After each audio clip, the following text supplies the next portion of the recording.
Hello friends, आपको स्वागत है हमारे YouTube channel Sanskrit class by Rahul sir में। तो आज के इस वीडियो में हम जानेंगे कि बीए सेमेस्टर में संस्कृत का कौन कौन से क्वेश्चन भी आए हैं और कौन कौन के क्वेश्चन को हम आसानी से समझ सकते हैं। तो संस्कृत कोई भारी नहीं है। लोग को लगता है कि ग्रेजुएशन में हम संस्कृत ले लिए हैं तो हमारे चैनल से जुड़ जाएं और ग्रेजुएशन के सेमेस्टर वाइज जो भी क्वेश्चन आंसर है, संस्कृत का हो, व्याकरण का हो, गीता का हो, महाभारत का हो, किरातार्जुनीयम, ऐसे बहुत सारे बुक है, उसका सभी से मैं वीडियो वाइज करके आपको क्वेश्चन का आंसर हिंदी में समझा करके मैं प्रतिदिन आपको, प्रतिदिन तो नहीं हो पाएगा, 2-3 दिन बीच करके मैं प्रोवाइड कर दूंगा आप लोग को। तो चलिए आज की इस वीडियो में जानेंगे कि बीए सेमेस्टर 2 में हमको पढ़ना क्या क्या चीज़ है। क्योंकि हम तो गाइड तो खरीद लेते हैं, बुक खरीद लेते हैं, लेकिन पढ़ना क्या है तो पहले हमें टॉपिक के बारे में पता होना चाहिए कि आखिर हमें कौन कौन से बुक सेमेस्टर 2 में पढ़ना है, मेजर वाले को, संस्कृत जिनका मेजर है। तो चलिए उसमें 4 बुक पढ़ना है हमको सेमेस्टर 2 में संस्कृत में। तो उसमें क्या क्या है, तो पहला बुक का नाम है भागवत गीता। तो आप सोच रहे होंगे कि भागवत गीता पूरा पढ़ना होगा। जी बिल्कुल नहीं। भागवत गीता का 12वां अध्याय 12वां अध्याय भक्ति योग पढ़ना है।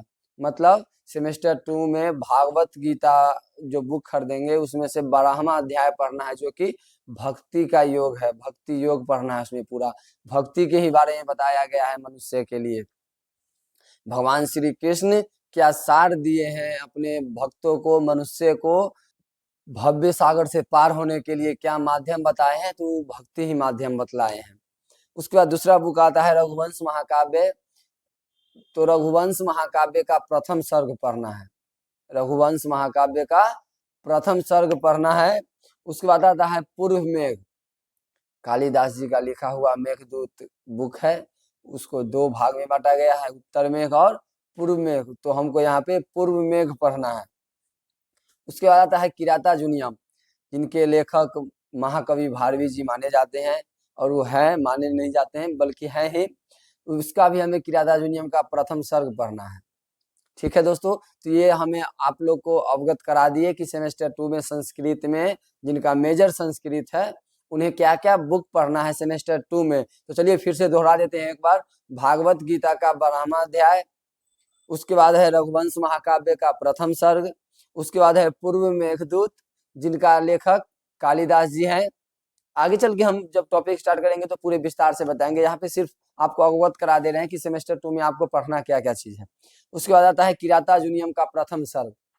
तो चलिए आज हम स्टार्ट करेंगे इसमें कि रघुवंश महाकाव्य।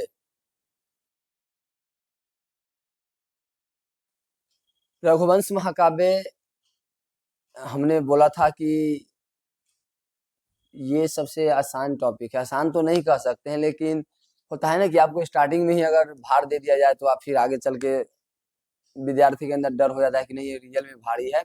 तो थोड़ी उसके प्रति ये आसान है, पूरा आसान नहीं है रघुवंश महाकाव्य पढ़ना।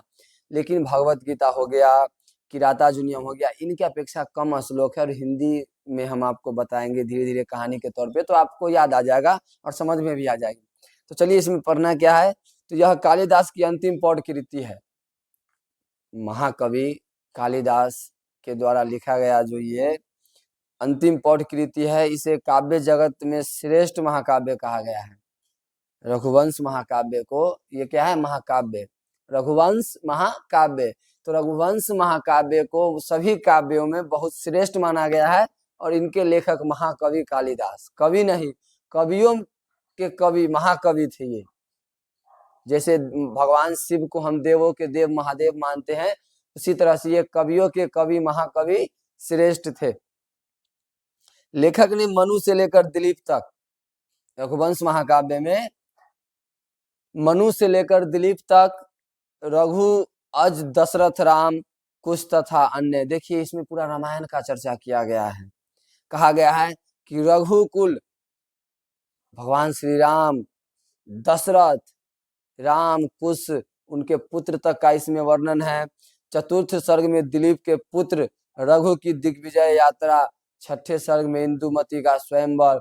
माने कि इसमें हमें पूरा अपना संस्कार, संस्कृति, हमारा अतीत, हमारा इतिहास सभी से रिलेटेड बताया गया है इसमें।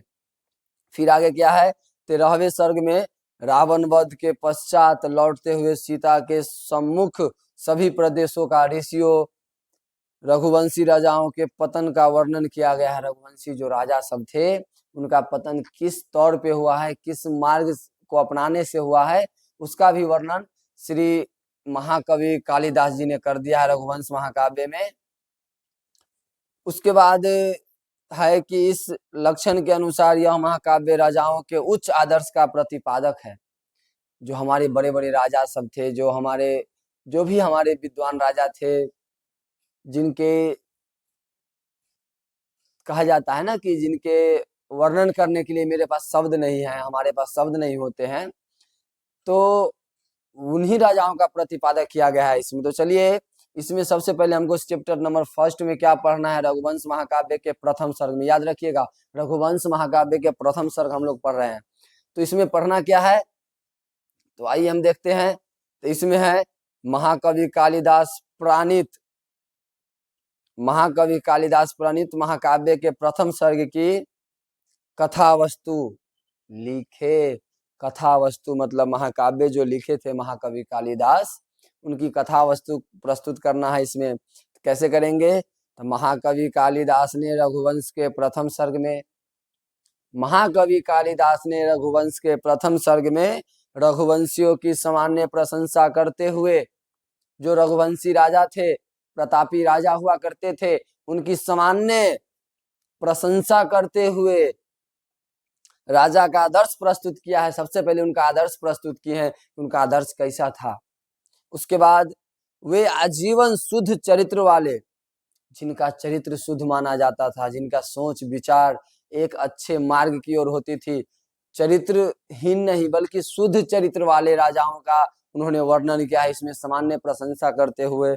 उसके बाद फल प्राप्ति प्रयत्न कर्म करने वाले, समुद्र तक फैली पृथ्वी के पालक, प्रयत्न प्राप्त करने वाले। देखिए शब्द क्या कहे हैं उन्होंने कि फल प्राप्ति प्रयत्न, फल की प्राप्ति के लिए जो प्रयत्न करते हैं, मेहनत करते हैं, इंग्लिश में स्ट्रगल कहते हैं हम लोग।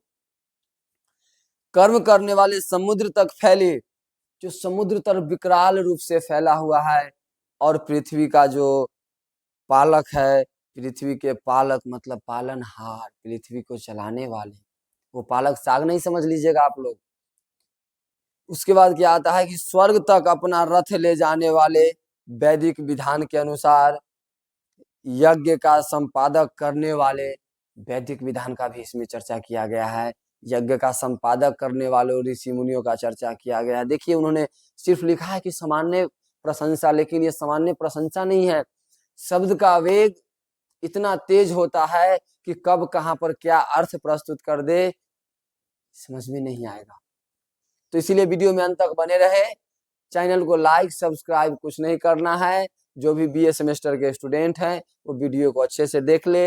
अगर वीडियो समझ में आएगी, गैस पेपर की अपेक्षा उन्हें मैं अच्छे से समझाने की कोशिश करूंगा, प्रयत्न करूंगा। अगर समझ में आए तब चैनल को लाइक करे, सब्सक्राइब करे, अन्यथा नहीं करे, क्योंकि सभी विद्यार्थियों का समय बहुत कीमती होता है। आप 1 घंटा हमारे वीडियो पर समय देंगे और आपको कुछ समझ में नहीं आएगा तो कोई फायदा नहीं है। तो इसीलिए मैं फिर से दोहरा रहा हूँ कि हमारा YouTube channel Sanskrit class by Rahul sir है। संस्कृत के लिए अगर class 9th 10th 11th 12th पहले की कुछ असुविधाओं के कारण मैं वीडियो नहीं दे पा रहा था, लेकिन मैं अब प्रयत्न करूंगा लिखित मौखिक डिबेट की तरह, क्योंकि देखिए जरूरी नहीं है कि बोर्ड होना जरूरी है, क्योंकि आप कहानी के तौर पे भी अगर किसी भी चीज को सुनते हैं, समझते हैं, तो आप सीखते जाता है, वो जल्दी भूलेंगे नहीं। और पढ़ाई के तौर पे मतलब चेंज होना चाहिए, कोई जरूरी नहीं है कि बोर्ड मार्कर होना चाहिए। वहां पे हम कहानी के तौर पे पढ़े तो और बढ़िया से याद रहेगा। यहाँ पर देखिए, यहाँ पर आपको क्या याद नहीं हुआ, हमने कहा कि महाकवि कालिदास ने सामान्य प्रशंसा करते हुए, विद्वान प्रतापी रघुवंशी राजाओं का सामान्य प्रशंसा करते हुए, फल की प्राप्ति के लिए प्रयत्न जिन्होंने मेहनत किया है, समुद्र तक फैली मतलब समुद्र नहीं, समुद्र जिस विकराल रूप में फैला हुआ है उसी तरह से अपने मेहनत को निरंतर लगातार प्रयत्न को करते रहने के लिए समुद्र की तरह विकराल रूप से मेहनत किए हैं, प्रयत्न किए हैं, उन्हीं का प्रशंसा किया गया है इसमें। चलिए आगे क्या है, अपराध अनुसार दंड देने वाले, मतलब जो राजा रियल में अपराध को देखकर दंड देते थे उनकी भी प्रशंसा किया गया है इसमें। अवसर अनुकूल कार्य करने वाले, दान के लिए धन का संग्रह करने वाले, जो अवसर होते हुए काम को करते थे, वैसे राजाओं की प्रशंसा किया गया है इसमें। उसके बाद कहा गया है दान के लिए धन का संग्रह, दान के लिए धन का जो संग्रह किए हैं कि नहीं हमें ये दान करना ही करना है, वैसे भी यशस्वी प्रतापी राजाओं का वर्णन प्रशंसा करते हुए किए हैं, वर्णन किए हैं लेकिन उनकी सामान्य प्रशंसा करते हुए किए हैं। फिर क्या है, चलिए आगे देखते हैं। सत्य की रक्षा के लिए मितभाषी, संतोष उत्पत्ति के लिए विवाह करने वाले राजा थे। और अब उनकी कहानी स्टार्ट होती है। इसी उज्जवल वंश में विविस्तान के पुत्र प्रथम मनु थे। इसी उज्जवल, उज्जवल मतलब बहुत बढ़िया, बहुत अच्छा, हम सिंपल भाषा में समझिए इसको, जो सबसे बढ़िया उज्जवल,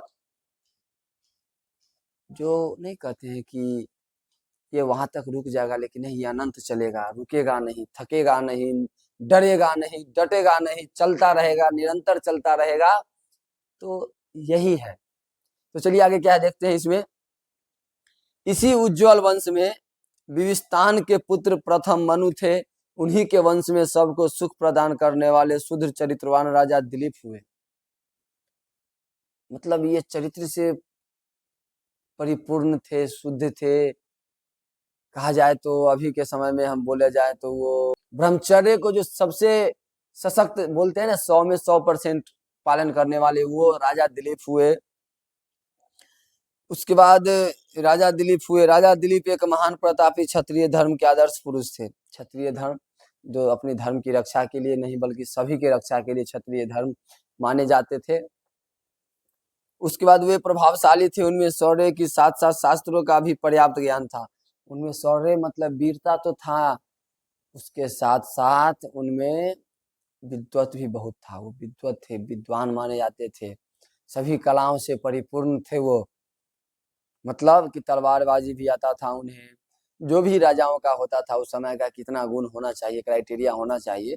जैसे कि कोई एग्जाम पास करने के लिए होता है ना कि आपके अंदर ये आपके पास ये सर्टिफिकेट होना चाहिए तब आप एलिजिबल होंगे, उसी तरह से वो सभी गुण से परिपूर्ण थे। उसके बाद कहा जाता है कि राजा दिलीप न्याय के लिए जितने कठोर थे उतने ही वे दयालु भी थे। मतलब न्याय के लिए वो कठोर थे, किसी को न्याय दिलाने के लिए किसी को फांसी देना पड़े तो वो करते थे, लेकिन उतने ही दयालु भी थे। प्रजाओं के प्रति उनका प्यार था, स्नेह था, ना कि क्रूरता था उनके अंदर, ईर्ष्या नहीं था प्रजाओं के प्रति। उसके बाद जिस प्रकार सूर्य धरती से पानी लेता है किंतु उससे अधिक जल वृष्ट कर देता है। देखिए बहुत बड़ा बात यहाँ पर महाकवि कालिदास जी ने कहा है राजा दिलीप जी के बारे में कि जिस तरह पृथ्वी से सूर्य जो वाष्प बन के जो जल जाती है, सूर्य के प्रकाश के कारण जो जल के उठती है, कई गुना ज्यादा अधिक जल देता है। उसी तरह से राजा दिलीप भी प्रजा से जो कर लेते थे, जिसको हम लोग टैक्स कहते हैं, उससे कई ज्यादा जनता को प्रोवाइड करते थे, जनता को देते थे, किंतु प्रजा को उससे अधिक मात्रा में धन देते थे। राजा दिलीप आदर्श पुरुष और राजा के रूप में अपनी प्रजा के वो संतान की तरह सुख प्रदान करने वाले सच्चे पिता थे।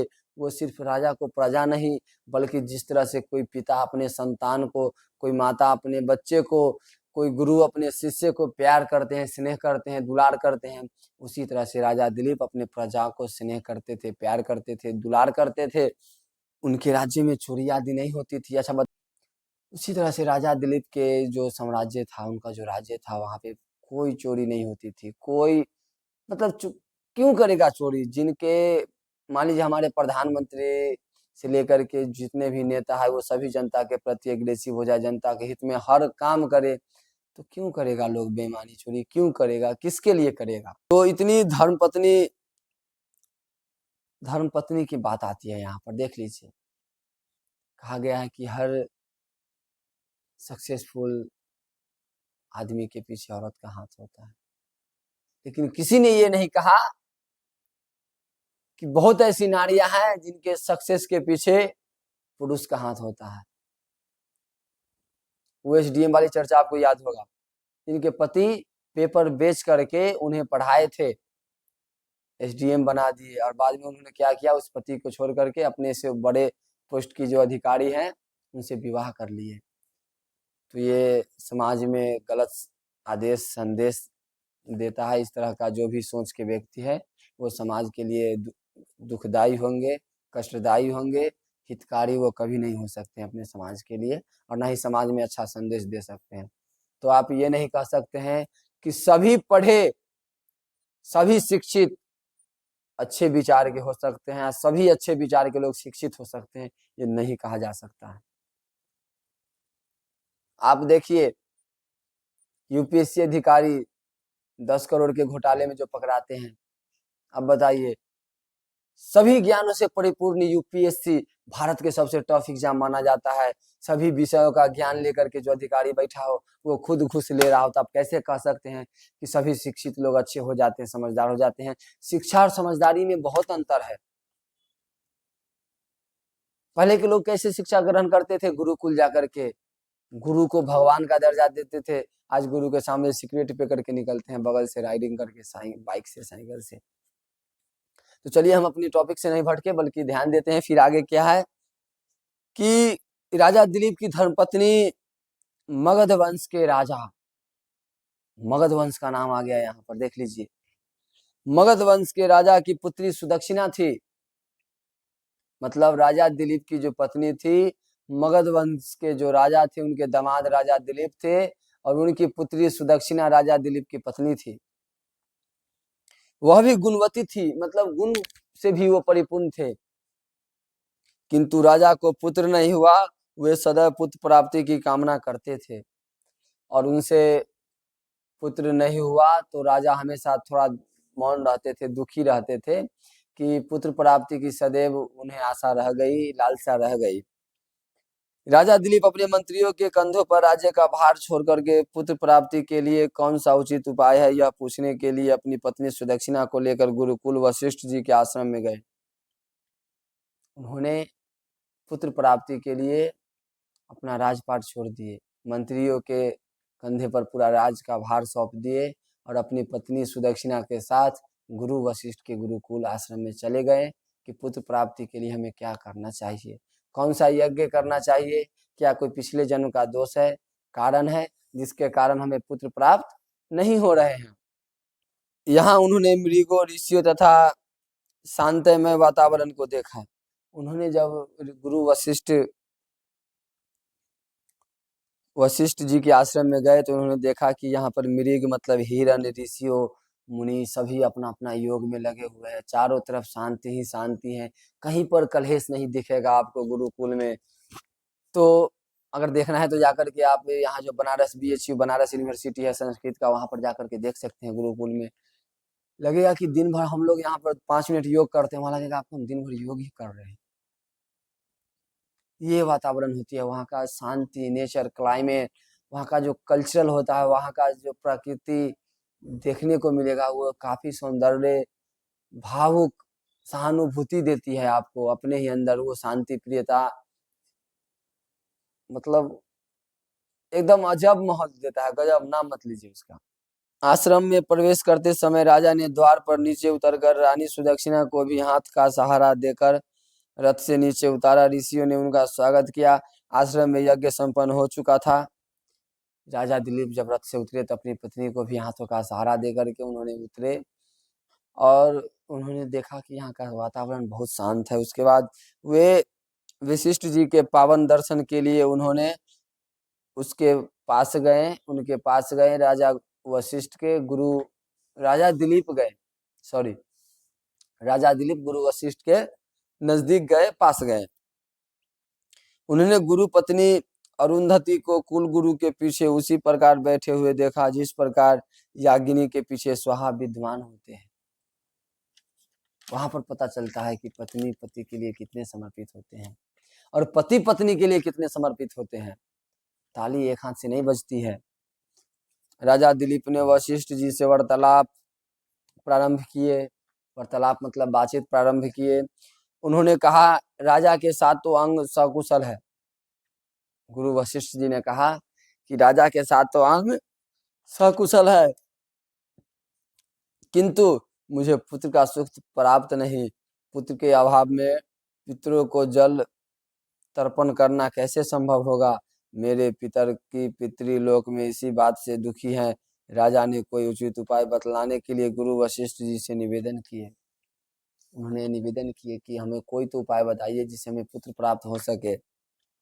राजा दिलीप की बात को सुनकर गुरुकुल वशिष्ठ जी ने योग विद्या से ध्यान लगाकर पुत्र प्राप्ति के बाधक तत्व को ज्ञान जानकर राजा दिलीप से कहा, स्वर्ग से लौटते समय आपने, जब आप स्वर्ग से लौट रहे थे तब आपने रास्ते में कल्प वृक्ष के नीचे बैठी हुई कामधेनु गाय को प्रणाम नहीं किया।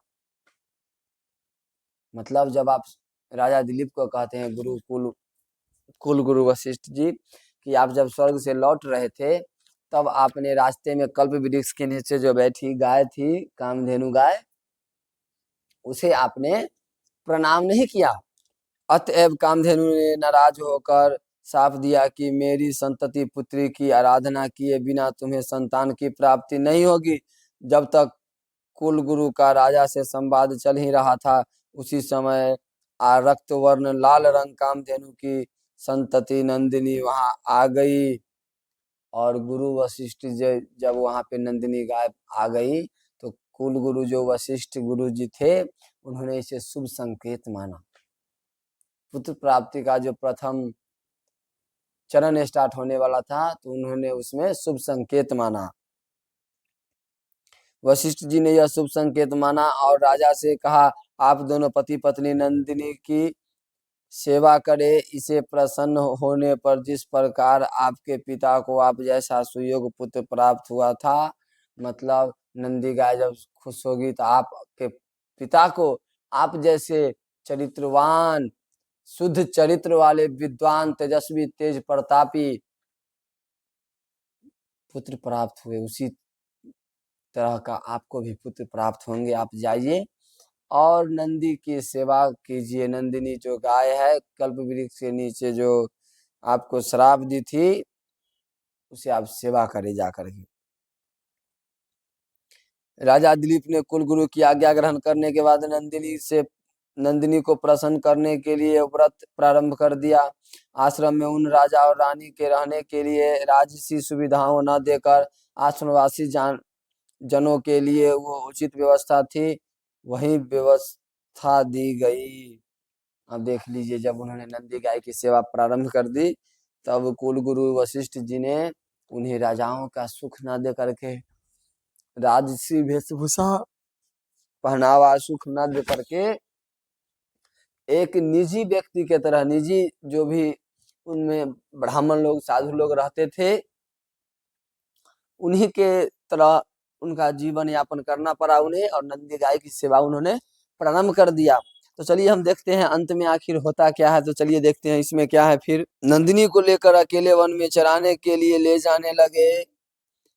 वह अपने सेवकों को साथ नहीं लेना उचित समझे।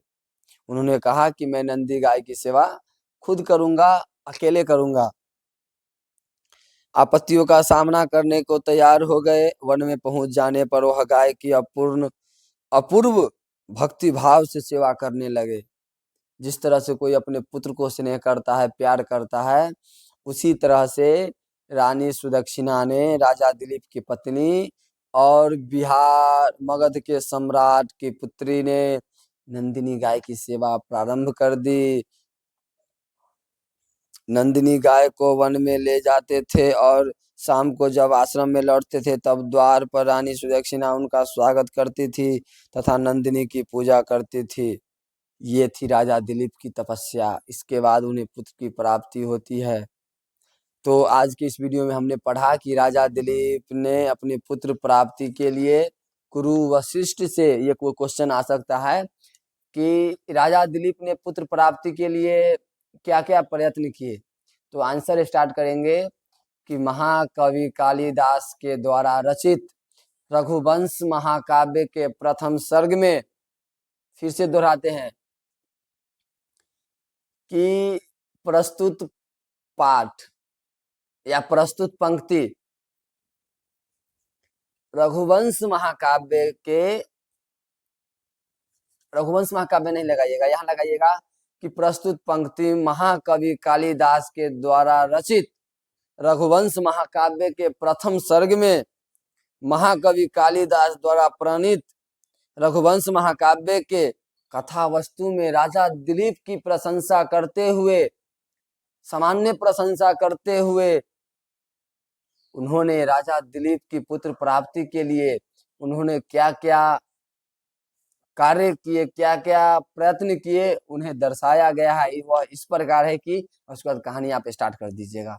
तो ये था आज के पहला वीडियो में। पहला वीडियो तो नहीं है, बहुत सारे पहले वीडियो अपलोड हो चुका है, लेकिन अब इसी तरह का वीडियो आपको संस्कृत बीए सेमेस्टर 1 सेमेस्टर 2 में जो भी आपको पढ़ना है, आप प्लीज कमेंट बॉक्स में बता सकते हैं।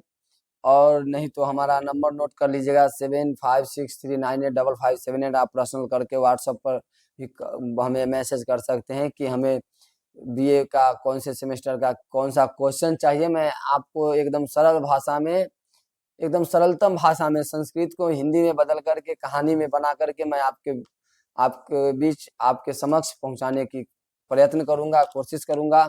फिर मिलते हैं नेक्स्ट वीडियो में।